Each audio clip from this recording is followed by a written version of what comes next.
Ain't nobody comin' for you, girl. The words came from a man dragging his boots along the far edge of the platform, breath sour with tobacco and truth. He didn't look back after saying it. Just kept walking into the cold morning haze, coat flapping like a curse. The child stood still, no more than 5, hair the color of strawberry jam in sunlight, eyes round as saddle buttons. Her fingers gripped the hem of her too big shawl. A single tear had carved a line down one cheek, then dried. She looked up at the man sitting alone on the bench. He hadn't spoken a word all morning. Just sat there, hands resting on his knees, a rolled-up letter clutched in one. His hat shaded most of his face, but not the scar that cut just beneath his left eye, or the twitch at his jaw every time the train whistled in the distance and passed him by. The girl took a step forward. "Are you my daddy?" The man raised his head slowly.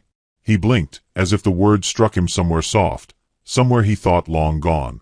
Her voice wasn't trembling, just curious, hopeful, like she'd asked 100 others already and was still waiting for the answer to turn true. Before he could answer, not that he looked ready to, boots came quick up the platform. "Daisy!" the woman called. "Come here. Now." She moved like someone used to being watched, head down, jaw set, fingers clenched tight around a worn bundle of clothes tied with fraying cord. She was young, maybe 22. Pretty, not in the delicate way men whispered about, but in the way mountains are pretty, weathered, sharp at the edges, and quiet in storms. Her pale yellow dress clung to her calves, hem dipped in dry dust. Her boots had holes. Her pride didn't. She scooped up the girl, her cheeks flushed with cold and shame. "I'm sorry. She didn't mean anything by it. She's just—" The man on the bench didn't answer. Just watched them with eyes the color of dried wheat. The kind of gaze that sees what others miss. And holds silence like a language. The woman adjusted the shawl around her daughter's shoulders. "She thought," she sighed, looked off down the tracks. "We were supposed to be met by Sheriff Lanham. He sent for us weeks ago. Said to wait here at the noon train." The station clock struck past noon. "He gone," muttered the old man, sweeping near the depot doors. "Rode in early, waited all of 10 minutes. Left with that merchant wagon headed south." The woman's lips parted slightly, but she didn't argue, just nodded. "You folks got a place to stay?" asked the sweeper, not unkind. She shook her head. That's when Reverend Silby approached, paunchy, red-faced, gentle hands worn from good intentions. "Miss," he said, tipping his hat, "we got a boarding room vacant at the church house. Ain't fancy, but it's warm." She hesitated, looking down at her bundle, then at the girl, whose nose was starting to run in the chill. "I'll pay with sewing," she said, lifting her chin. "And cleaning. I won't take charity." Reverend Silby smiled like someone used to pride. "We'll find a way." The man on the bench still hadn't moved. The girl peeked over her mother's shoulder and waved. "Bye, maybe Daddy." The mother turned redder. "Daisy." But the man, Wyatt Boone, gave the smallest nod. Not playful, not mocking, just a nod. Like something had stirred. Not much, but enough. Reverend Silby offered to walk them to the church house, but the man rose instead. He was taller than expected. Broad shoulders. Calloused hands. He moved with the stillness of someone who'd done a great many things, none of them recent. He didn't speak. Just walked beside them. Quiet. Measured. At one point, Daisy tugged his sleeve. "Do you like horses?" He didn't answer, but he handed her a peppermint from his coat pocket. The girl lit up like a candle in spring. Eliza glanced at him sidelong. She's got a heart too big for her ribs. Makes her ask things she shouldn't. The man shrugged. She's a skin, what most folk think and won't say. His voice was gravel soaked in rainwater. Not cruel. Not warm either. Just real. When they reached the narrow wooden steps of the church house, he stood back, tipping his hat. Eliza looked down at the peppermint wrapper still clutched in Daisy's hand. "Thank you," she said softly. He nodded once more and walked away, back toward the hill trail outside town where nobody else went, where the land grew quiet again. That night, in a small second-story room above the church kitchen, Daisy leaned out the window. A storm had not come, but the air held its breath like one was near. Eliza unpacked in silence. Just a few dresses, a button tin, a Bible with pages frayed at Psalms, and one photograph of a man holding Daisy when she was still too small to sit up. She looked at the photo too long, then placed it face down. Downstairs, someone sang a hymn too slow, off-key. Daisy, still at the window, said suddenly, "Mama?" "Yes, baby. I think he looked like a daddy." Eliza didn't answer. The peppermint wrapper rested in the girl's palm. She smoothed it flat, tucked it beneath her pillow. Eliza sat on the edge of the bed, her knees aching, and stared at the lamp flame like it held a map out of this town. She whispered, more to the flame than her daughter, "You only get so many chances to be wrong before it breaks you." Outside, the town slept crooked and mean, all wood creaks and whispering wind. But farther up the trail, in a house with no animals and windows that stayed shut year-round, a man stared at a letter he hadn't opened in 2 months. He didn't read it. Didn't burn it either.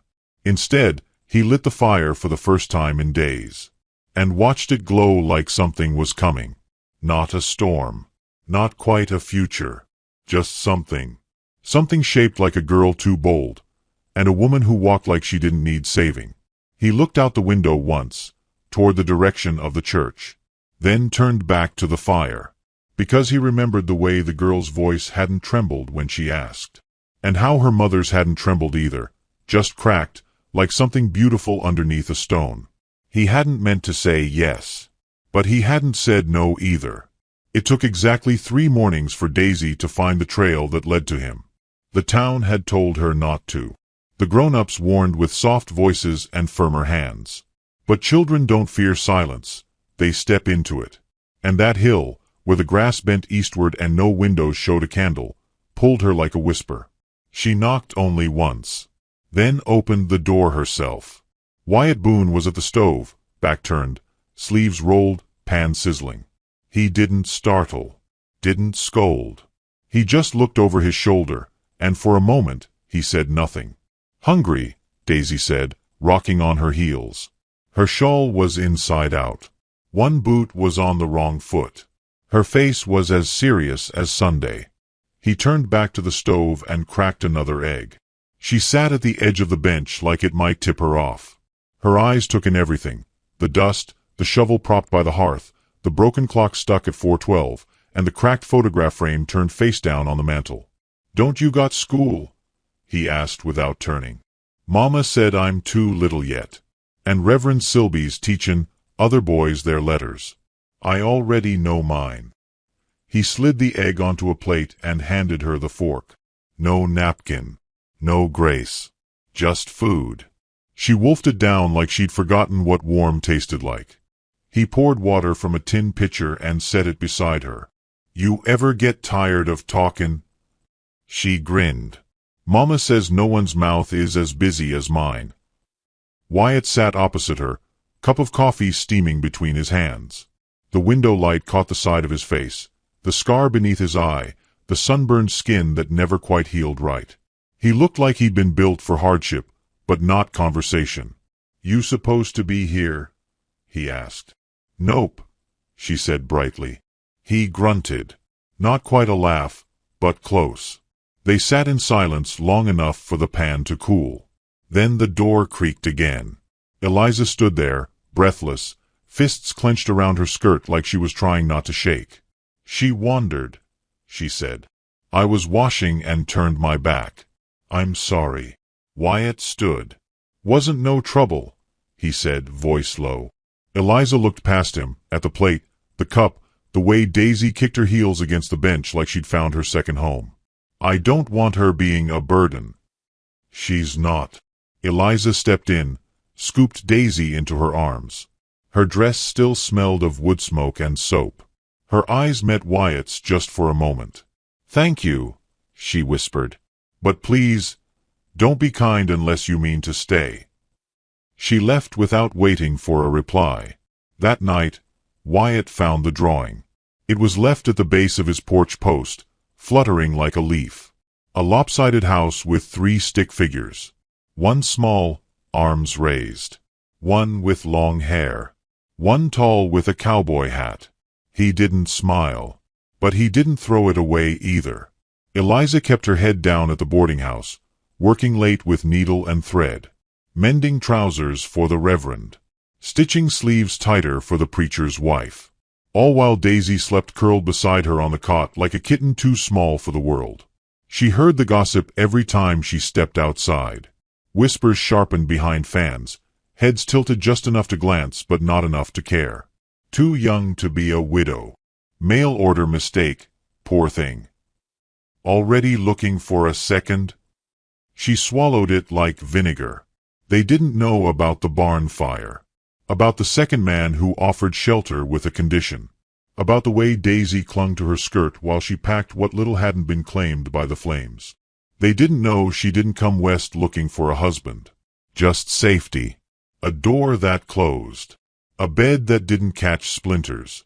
And a man who didn't look at her like a debt unpaid. Wyatt worked the fields alone. No cattle. No chickens. Just soil too dry and wind too constant. He planted anyway, seeds carried from his brother's coat, saved from Tennessee. Corn mostly. A few beans. He spoke to no one most days. Not even himself. Until one afternoon, a small hand tugged his shirt. He turned. Daisy stood there, cheeks pink, holding a jar. "Mama says this is for your hands." He opened it. Home mixed. Smelled like lavender and old memories. She made it herself. Said you got blisters. Wyatt looked down. The skin on his palms had torn from the spade. "Thank her for me." "You can do it," Daisy insisted. He looked over the hill. The church roof just peeked above the trees. He walked there the next morning. Handed the empty jar to Eliza on the porch. She looked surprised.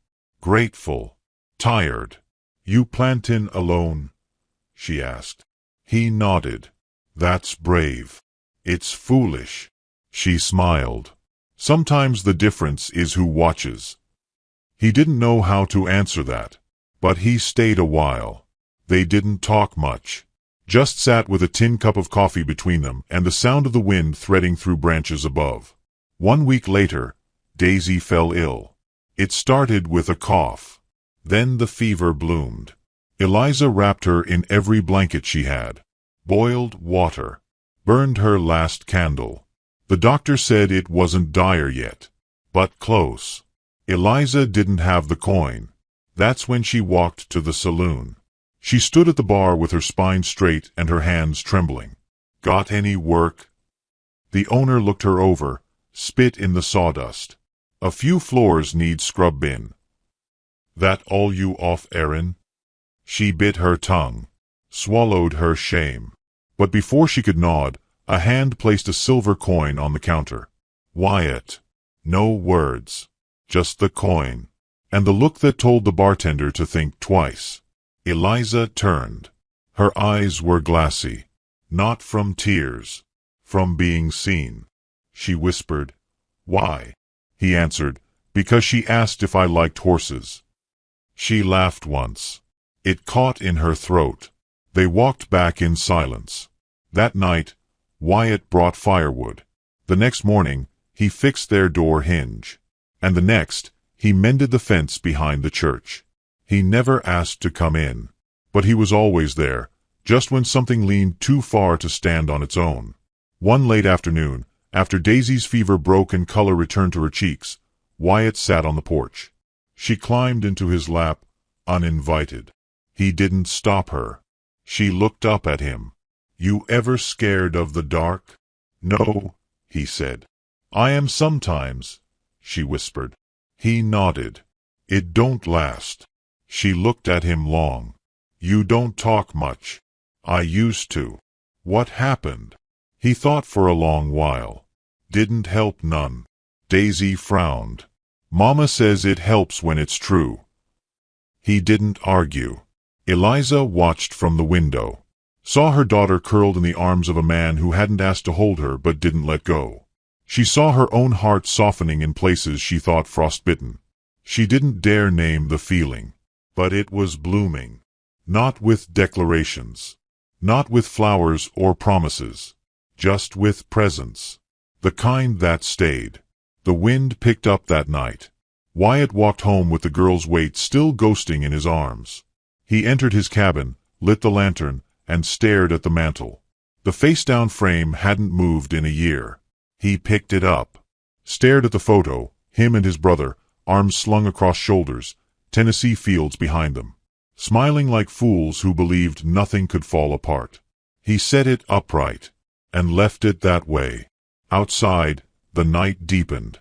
And on the far end of town, at a boarding house with paper-thin walls and a broken latch, a knock came just past midnight. Eliza opened the door. There was no one there. Only a folded letter. And the wax seal of a sheriff she thought she'd left behind. The letter sat unopened on Eliza's lap for 3 hours before she dared to touch the seal. It hadn't been signed. Not in the way a gentleman would sign. Just a single letter pressed into dark red wax. L. But the handwriting, sharp and slanted, was his. She read it in the lamplight, with Daisy asleep beside her, and her hand over her mouth. Come alone. Don't make this worse. You were always meant to be mine. No threat. Not in words. But in the curve of each letter, the time it took to write it, there was ownership. She burned it after. But not before copying the time and place in her mind. She couldn't forget it if she tried. The next morning, town looked the same.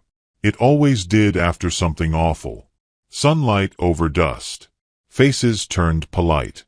Children running with sticks like the world wasn't cracked. Eliza sat in the churchyard, mending a hem with hands that shook no matter how tight she pulled the thread. Daisy was gathering dandelions near the fence, singing half a tune about horses and stars. Wyatt appeared without sound, boots soft over gravel.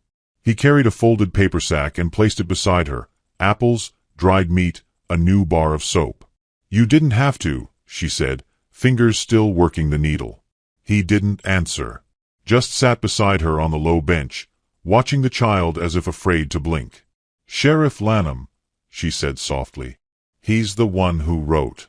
He's here. Wyatt's jaw didn't move, but something behind his eyes hardened. He was kin to my first husband, she continued. After the fire, there wasn't much left. No money, no land. Just Daisy and a barn full of ashes. Lanham said he'd keep us. Shelter. Food. But... She swallowed. The wind stirred her hair. When I said no, he sold the house out from under me and told folks I'd run wild. I think, he thinks, I belong to him now. And that child too. Wyatt didn't speak for a long while. Then, what do you want me to do? Eliza looked up, surprised by the gentleness in the question. No promise. No offer. Just a space for her choice. I don't want to owe another man for saving me, she said. I just wanted someone to know. He nodded once, slowly, and then Daisy came running. Mr. Boone, I found you a flower.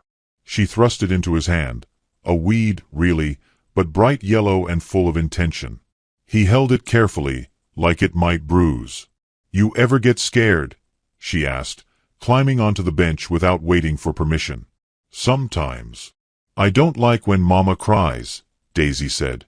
Sometimes she does it real quiet, and I don't say anything, 'cause she don't like to be seen when she's leakin'. Wyatt's brow furrowed, and he glanced at Eliza.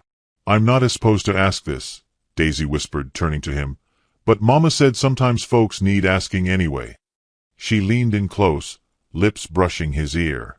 Would you be my daddy if she asked you nice? Eliza froze. The needle slipped from her hand into the dirt.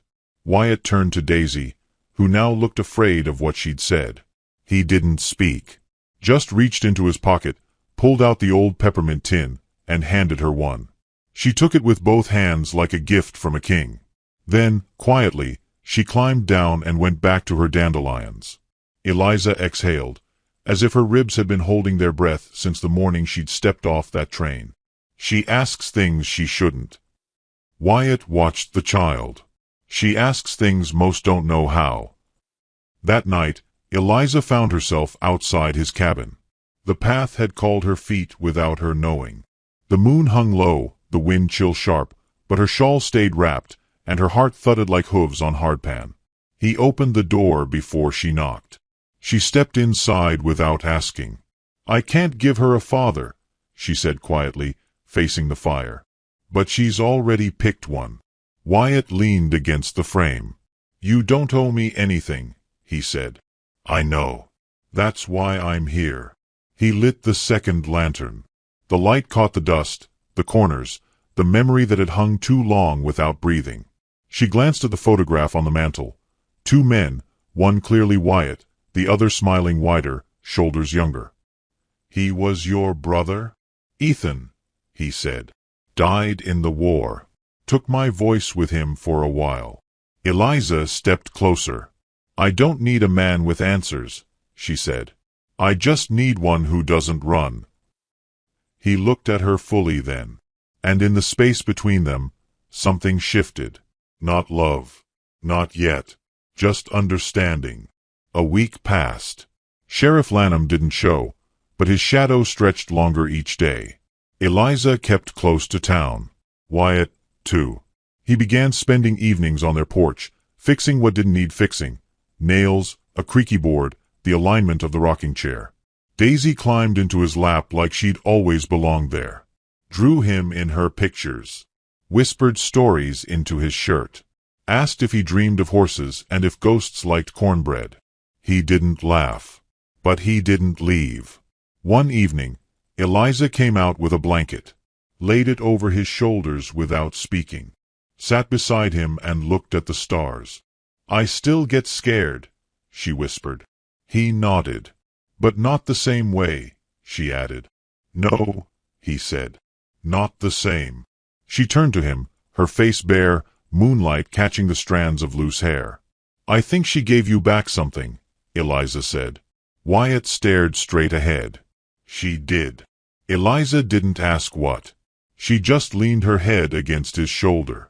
For a while, they didn't move. Just listened to the sound of the wind pushing dust around a town too small for all its stories. But peace is always borrowed. At the general store 2 days later, the clerk handed Eliza a package. Thin, flat, wrapped in brown paper and tied with twine. She opened it on the walk home. Inside was a newspaper clipping. From her old town. Her name circled in red. Eliza Maynard, missing widow, suspected unstable, traveling with minor child. May be dangerous to herself or others. Approach with caution. Reward offered. She stopped cold in the street. Across the road, Mrs. Gray peeked through her lace curtains. On the porch, Wyatt stood before she even reached the steps. He took the paper. Read it. Folded it. Then, for the first time since she met him, he looked angry. She watched his hands clench. Not in violence. In something quieter, older. A promise building. What does he want? Wyatt asked. Ownership, she said. He nodded once. Daisy opened the door behind them, still sleepy from a nap, clutching her rag doll. She looked between them, then up at Wyatt. Her voice was soft this time. Are you going to be my daddy forever? Or just till the next train comes? Wyatt looked down at her. Then at Eliza. And for the first time, he answered not with silence, but with a hand reaching for hers. Not the child's. Eliza's. We'll wait on that train together, he said. Daisy grinned, content with that answer. And Eliza, she knew what it cost a quiet man to say even that. But at that same hour, riding hard along the canyon edge, came a black horse with a pale rider. Sheriff Lanham's coat was clean, his revolver polished, his mouth curled into a smirk, and on the inside of his pocket, a paper signed by a judge, granting him full custody of Daisy Maynard, whether her mother liked it or not. The wind came first. It moved through the town like it was looking for something, lifted the corners of laundry on lines, stirred the dust between the boards of the church porch, blew through Daisy's curls as she sat on the front steps, drawing swirls in the dirt with a stick. She looked up before anyone else. Her small face squinted into the distance, past the narrow street and rusted iron rails, toward the canyon trail that cut through the ridge like a wound. "Mama," she said quietly, rising to her feet. "There's someone comin'." Eliza looked out the window and froze. A dark figure on horseback, coat sharp as a blade. Pale horse, pale rider. Sheriff Lanham rode like he owned the road beneath him. Like the sun itself cleared the clouds just to show him off. Eliza stepped outside, shielding Daisy with her arm. Wyatt was already moving down the church path, boots steady, coat unbuttoned. His hand brushed Daisy's shoulder briefly, not to pull her back, but to tell her he was there. Lanham dismounted like a man arriving at his own wedding. His gloves were clean. His revolver glinted under the cool sun. A paper peeked from the inside of his coat pocket like it had teeth. He smiled. "Miss Maynard," he drawled, eyes sharp with the cruelty of a man who'd learned to smile while punishing. "You've done a lot of walkin', haven't you?" Wyatt said nothing, just stood beside Eliza, hands loose, eyes watching every breath Lanham took. "I brought paperwork," Lanham continued, patting his chest. "From Judge Rowan himself. Signed, sealed. Says you're not fit to raise that girl. And as I'm her blood, I'm claimin' her." Eliza took a slow step forward. Her voice didn't shake. "She's not yours. She's her father's kin. And I was the only one left when he burned up in that barn, wasn't I? You ain't even got a real home. Just borrowed boards and charity." Lanham turned to Wyatt. His grin widened. "And this one," he gestured with his chin. "You think hiding behind a silent rancher's gonna help you? Man looks like he don't even talk to his own shadow." Wyatt stepped forward then. Not fast. Not loud. Just closer. "Let me see it," he said. Lanham blinked. "The paper." Lanham hesitated, then, with flair, pulled the folded sheet from his pocket and handed it over. Wyatt read it once, slowly. His thumb traced the seal. Then he folded it again, neatly, and dropped it into the fire barrel beside the steps. Flame caught it instantly. "You just—" Lanham stepped forward, hand twitching toward his gun. Wyatt's voice didn't rise. "You don't have custody of her heart, and you'll leave this town alone. She's blood." "She's breath," Eliza interrupted. "And you don't get to take that from her." The wind picked up again. Lanham glanced around. Townsfolk were watching now. Reverend Silby from the chapel door, Mrs. Gray from behind her curtain, even Tommy Pike from the roof of the stable with his legs swinging like a bell rope. "You think this ends here?" Lanham hissed, low now. "You think I don't know how to make problems for people like you?" "You already did," Eliza said. Wyatt stepped down from the porch, standing between them now, full height, steady as a fence post in winter. "You touch either of them again," he said, "and I won't bury you. I'll just leave you where you fall."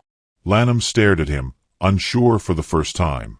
There was something in Wyatt's eyes that didn't bluff, that didn't flinch. The kind of quiet that comes after war, after regret. "You really think she's worth all that?" Lanham spit in the dirt. Wyatt looked back at Daisy, who was holding Eliza's hand so tightly her knuckles were white. "She's worth more." There was no draw, no shootout, no blood. Just a moment where a man backed down because he saw the truth. He'd already lost. Lanham turned, mounted his horse, and rode out with no more words. The sound of hooves faded like thunder turning from a storm. Eliza stood still long after he was gone. Her chest rose with a breath she'd held for months. Wyatt stepped beside her. Daisy looked up at them both. "Are we safe now?" Wyatt crouched low. "As safe as I can make you." Daisy hugged him without asking, buried her face in his coat. He placed one hand gently against the back of her head. Eliza watched, heart trembling. She didn't cry. Not yet. But when Wyatt looked up at her, she whispered, "You didn't have to stay." He held her gaze. "I wasn't leavin'." The townsfolk faded back to their chores. The sun dipped slightly westward. The world returned to its pace. But on the porch, a girl held her maybe father like a truth. And a woman knew that this man, this silent, solid man, had chosen them. Not out of duty, but love. Wyatt stood and reached for Eliza's hand. She took it, not with desperation, but trust. She led him inside their home, no longer borrowed. And as the door closed behind them, a wind moved through town once more. Lighter this time, as if something wrong had been set right. And the next train that came carried no danger. Only oranges, and paint, and peppermint. Which city are you watching our video from? Please leave a comment. Please subscribe to the channel as well. Thank you.